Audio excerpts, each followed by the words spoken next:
Welcome back, ladies and gentlemen, to the finale, episode 24 of Darling in the Franxx. Before we start this review, I just want to say that the show has been quite the roller coaster of both good and bad, but we finally made it through. This episode had nearly everything I wanted from it, and I'm real excited. Without further ado, let's get right into things. We start off 70 days into the warp gate travel, and I thought the purpose of the warp part was that you didn't have to travel this long, but I guess it makes sense since you can't just come out in the middle of Verm territory, which Verm territory is very, very big. But man, Hero's horns really grew out, and he looks kind of emo with his blue eyeliner. Also, how much supplies do they have? Because I don't think they have enough for this long of a voyage. Especially if they have milk, because that'll spoil really fast. But they don't need food because they're basically turning into Klaxosaurs. Perfect logic. Also, no intro song this week. So that's the thing. 72 days in, I don't know why they couldn't just parallel with Strelitzia, but 2 days later, we get back to Earth and Kokoro is getting bigger. Not like eating too much, but the baby. And fake Nana is there, and I guess she's just normal now because before she was all like, I can't fix it, so we'll just all die together, and Papa is still everything, but Papa's gone. I think she finally realized that there's nothing gonna happen with Papa anymore, so she's good now, so that's cool. And what's this? I can't believe this. They didn't give Hachi an eye patch. That's it. Worst episode, 0 out of 10. Never gonna watch again. How are we supposed to have the adventures of Hachi the pirate without an eye patch? Oh, well. In all seriousness, I'm really glad Nana didn't leave Hachi behind. Because I really like Hachi. He's a good guy. Moving forward, Aikano is about to start her long line of research, and Kokoro is teaching the other parasites how to sew. And then Ichigo and Goro are talking about Hiro, which, man, some things just never change. We cut back to space, and guess what? 02 has the ability to move and create stars and constellations. Yeah, I don't understand that either. And that's all we get from them. And then we cut back to Earth. It's been 8 months now, and boom! Kokoro is given birth.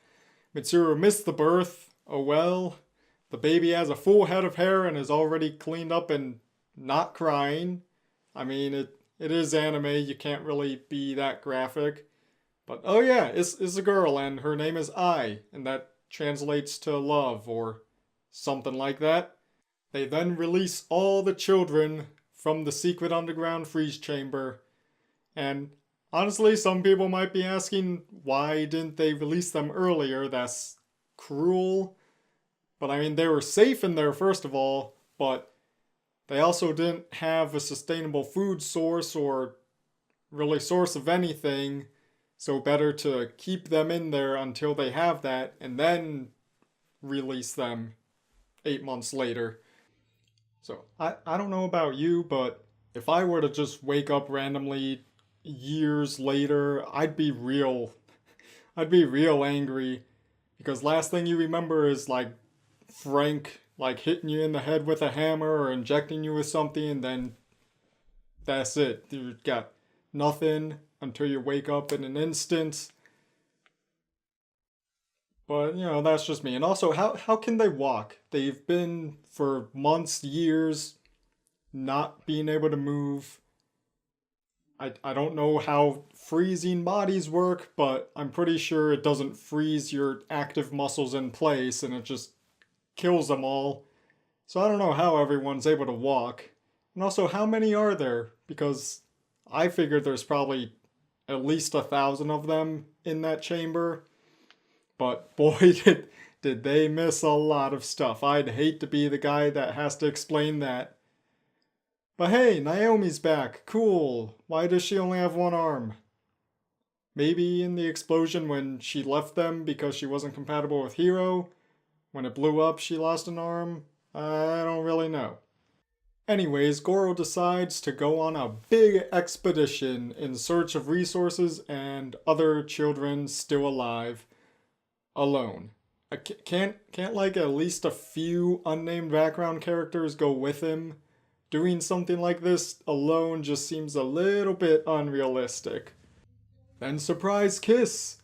He finally grew the balls to do it, and I just love this picture here. Futoshi looks like he's gonna punch Goro in the face. Ikuno looks extremely jealous, and Zorome and Miku have the exact same "what the heck did you just do" look on their faces. It's just, love is so funny. And suddenly 2 years pass. Hiro is starting to feel a little tired, which is completely reasonable for not eating or sleeping for 2 years. And oh god, there are so many papas there. This is it, Hiro. Let's get ready to Hiro. He's completely passed out. Kokoro's and Mitsuru's child has a lot of hair for only being a year old. She also can say words like darling, and can also seem to communicate to what 02 wants through the statue. So that means everything is going wrong in space, I guess? Panic? So everyone starts praying, thinking that holding on to the statue will link their messages to 02 and Hiro. Turns out it actually does. But here's the thing that concerns me.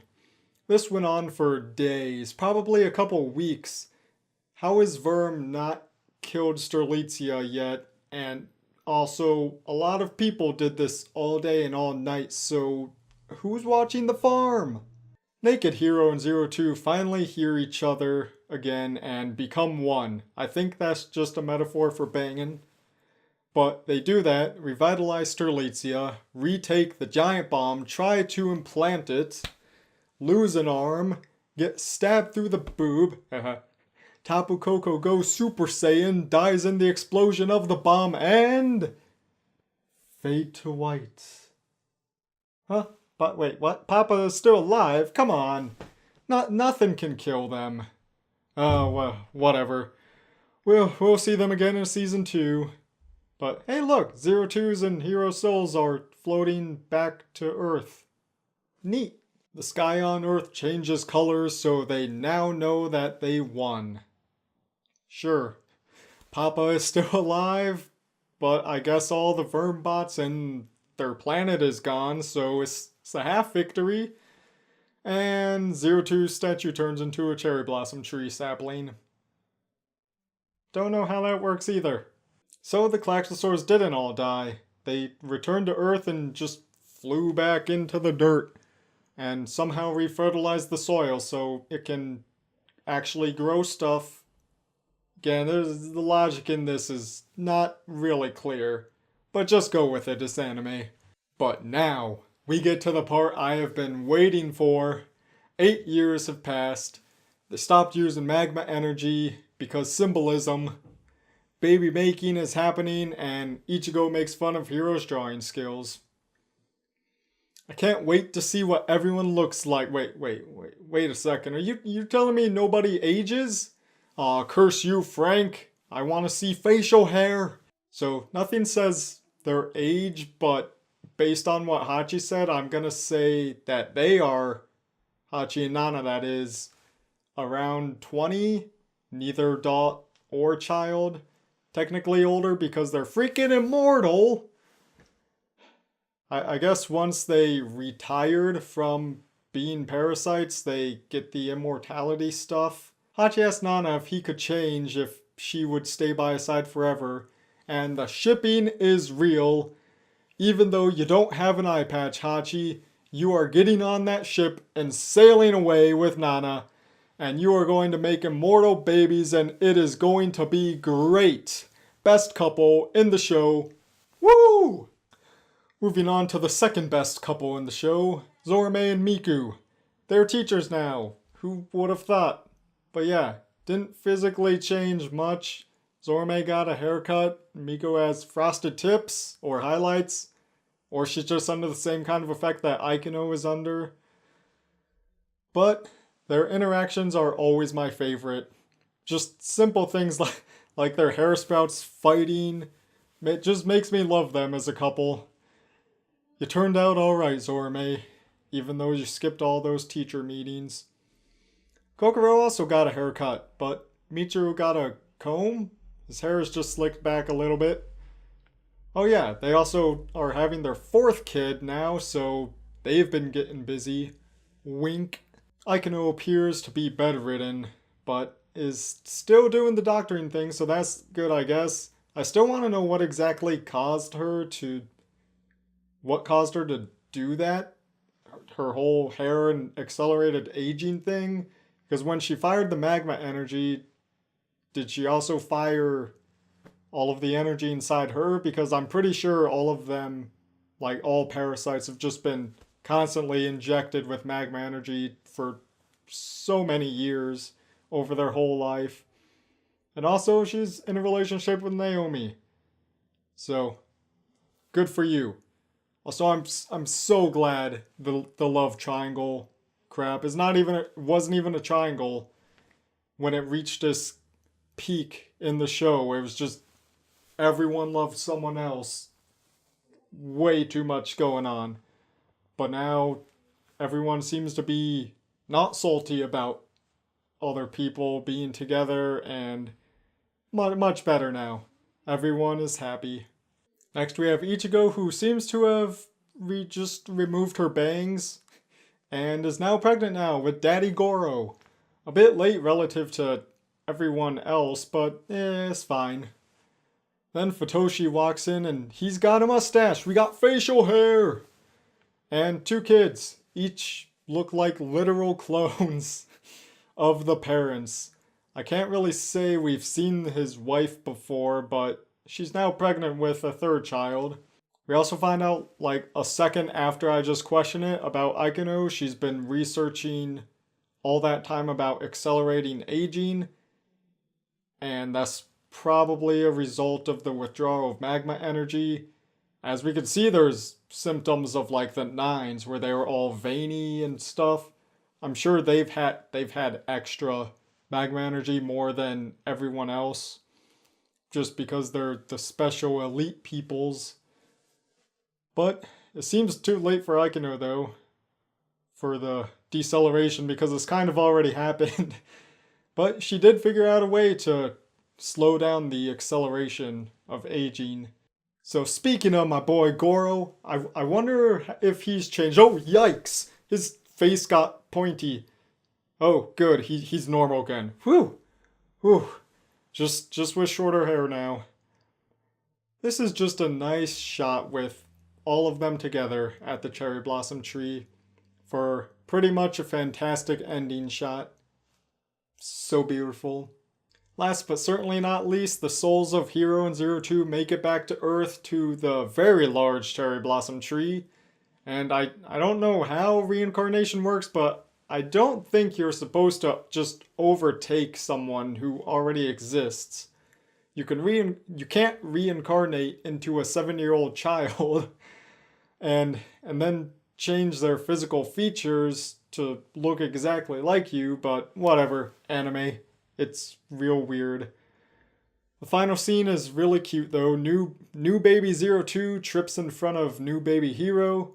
She has the bird bracelet from the picture book, and also candy falls from her bag. Thus, a new story begins. Fade to white. You know, the one thing is that they just don't tell us is when this is. My assumption is that it is way later, like 100 years, maybe more, because 1, the tree is huge. Trees don't grow that fast, I can tell you that. And there's also way more buildings, way more advanced civilization-esque stuff. And yeah, even though they didn't start from scratch, they had knowledge and somewhat technology from before everything else with all the magma energy, even though they stopped using it. So they didn't start from absolutely zero, but pretty much so. I don't think they can build up stuff that quickly. And also the last thing is that the time lapse showed some people, just random people. It's not really anyone specific, it's just real non-detailed drawings. And one of the person through the time lapse is like kind of old, they're hunched over and they have a cane. So that just means, right, when they're just staring up in the sky, there were no old people. The oldest people were Nana and Hachi, who were like around 20-ish. And because all the adults, older people, they got sucked up by Papa. So now that there's actually old people, that means at least 50, 60 years have passed. I'd say probably more, just because with all of the buildings and how big the tree is. So that's my reasoning. Unfortunately, everyone like Goro, Ichigo, Zorame, Miku, they're all dead. Although I think Nana and Hachi are still alive because they're kind of immortal. So yeah, I mean they're probably still on their pirate ship sailing around the desert. So that's it, ladies and gentlemen. My consensus for this show is that I liked it. There are certainly some low points, but there are also high points. I'm going to be making a video later about my overall thoughts on the series and what could have been done differently to make it better. I'm also going to be doing a video about like the timeline of the entire world, starting back like 60 million years ago with the Klaxosapiens and vermin and all that, and going all the way up to, well, right when we ended, that's the furthest in the timeline we get. But what to do next? That's the thing. I was thinking of maybe starting to make One Piece related videos because I'm really into that. It's a lot of fun. I have a lot of knowledge about it, and it's real popular. So I think it'll be quite poppin' making One Piece videos. I also have my Pokemon White 2 Blind Nuzlocke videos still going on, and I'm planning on a few videos that are video game related, but a much shorter game, so that it won't be like a 50 episode long series.